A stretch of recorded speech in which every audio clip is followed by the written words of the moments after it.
मध्य पूर्व में तनाव की वजह से जहां लोग एलपीजी की कमी और बढ़ती ईंधन लागत से जूझ रहे हैं, वहीं बिहार में अररिया जिले के इंद्रपुर गांव ने ऊर्जा सुरक्षा के मामले में आत्मनिर्भर बन कामयाबी हासिल की है। यहां कुछ महीने पहले लगाए गए बायोगैस प्लांट के जरिए ईंधन की आपूर्ति की जा रही है, जिससे लोग अब एलपीजी सिलेंडरों पर निर्भर नहीं हैं।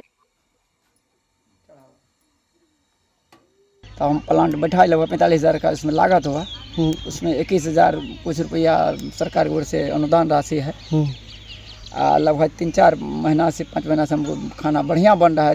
15-20 परिवार का खाना इस पर तीनों वक्त का बन जाता है। तीनों वक्त का बन जाता है। हाँ, अभी जैसे गैस का चल रहा है मारामारी, हमको कोई फर्क नहीं है। हमारा किसान जो है, हर एक घर में आप देखिएगा कि पशु है और हर एक घर में गोबर है।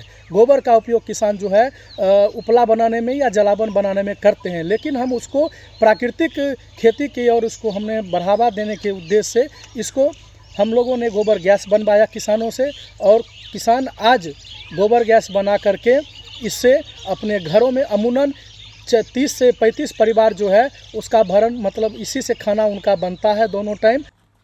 लकड़ी और गोबर के उपलों की जगह लेने वाली बायोगैस से गांव की आबोहवा को साफ रखने में मदद मिल रही है।